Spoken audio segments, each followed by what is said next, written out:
मेवाड़ में महाराणा प्रताप का राज्याभिषेक हो चुका था और वे मेवाड़ के महाराणा का पदभार संभाल रहे थे। महाराणा प्रताप के राज्य अभिषेक के कुछ वर्षों बाद जब एक सैनिक ने महाराणा प्रताप तक खबर पहुंचाई कि एक घोड़ों का व्यापारी आया है जो अपने घोड़ों को उच्च नस्ल तथा युद्ध की विभिन्न रणनीतियों से पारंगत बता रहा है, महाराणा प्रताप आदेश देते हैं कि उस घोड़ों के व्यापारी को दुर्ग में लेकर आए। दुर्ग में प्रवेश करने के बाद गुजराती व्यापारी अपने तीन अश्व चेतक, त्राटक और अटक के बारे में बताता है और अटक को परीक्षण के लिए चुना जाता है। अटक इन तीन घोड़ों में सबसे अधिक शक्तिशाली तथा रण कौशल में पारंगत घोड़ा था और अटक ने परीक्षण को अपने अर्जित ज्ञान से सफलतापूर्वक पास भी कर लिया, परंतु इन परीक्षण में अटक बुरी तरीके से घायल भी हो चुका था, क्योंकि परीक्षण में हर ऐसी परिस्थिति बनाई जाती है जो युद्ध में तथा संकटकाल में बनती है, परंतु अटक ने इन सभी परिस्थितियों पर विजय पाने में सफल रहा। लेकिन अत्यधिक घायल होने के कारण इलाज के दौरान अटक ने अपने प्राण त्याग दिए। इसके बाद त्राटक तथा चेतक इन दोनों घोड़ों ने भी परीक्षण में सफलता प्राप्त की और महाराणा प्रताप ने त्राटक को अपने छोटे भाई शक्ति सिंह को दे दिया और चेतक को अपने पास रख लिया। चेतक नीले रंग का घोड़ा था, इस कारण चेतक को नीलवर्ण भी कहा जाता है। इतिहास में विभिन्न कवियों,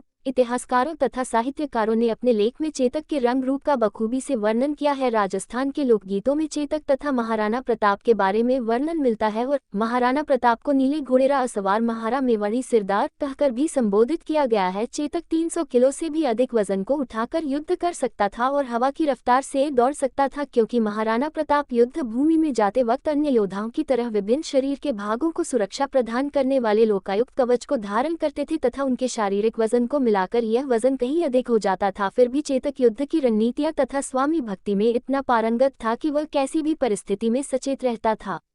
हल्दी घाटी युद्ध में महाराणा प्रताप के घोड़े चेतक का रण कौशल।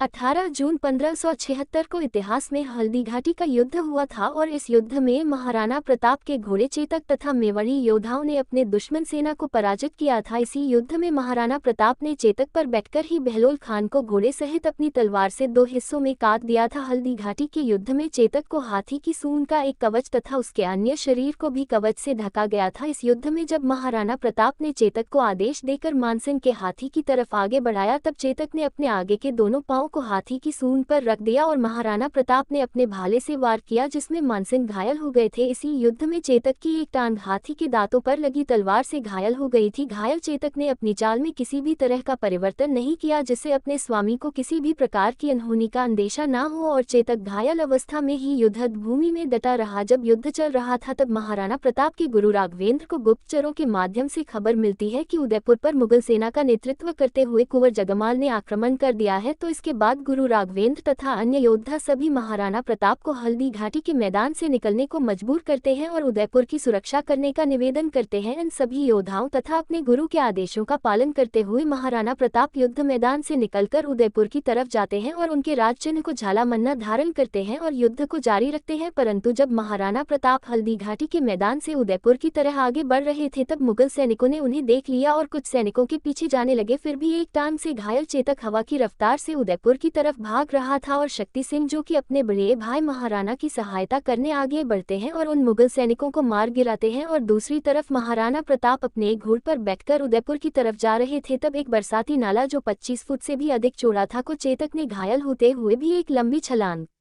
लगाकर पार कर दिया और जब दूसरी तरफ पहुंचा तो वह बुरी तरीके घायल होकर वहीं बैठ गया था। जब चेतक नीचे बैठ गया तब महाराणा प्रताप को अंदेशा हुआ। तभी महाराणा प्रताप देखते हैं कि उनका भाई शक्ति सिंह अपने अश्व बैठकर उनकी तरफ आ रहे हैं। जब शक्ति सिंह महाराणा प्रताप के पास पहुंचते हैं तो महाराणा प्रताप अपने घायल चेतक घोड़े के पास बैठकर वैरागी हो रहे थे। इसके बाद शक्ति सिंह महाराणा प्रताप से क्षमा याचना मांगकर उनके पांव छूते हैं। तभी महाराणा प्रताप अपने भाई को गले लगा लेते हैं और उदयपुर पर जगमाल के आक्रमण की बात कहते हैं। तभी शक्ति सिंह अपने घोड़े को महाराणा प्रताप को देते हैं और कहते हैं कि आप मेवाड़ के गौरव हैं, आप उदयपुर पहुंचकर राज परिवार तथा जनता की रक्षा करें। इसके बाद महाराणा प्रताप उदयपुर पहुंचकर राज परिवार तथा लोगों की रक्षा करते हैं।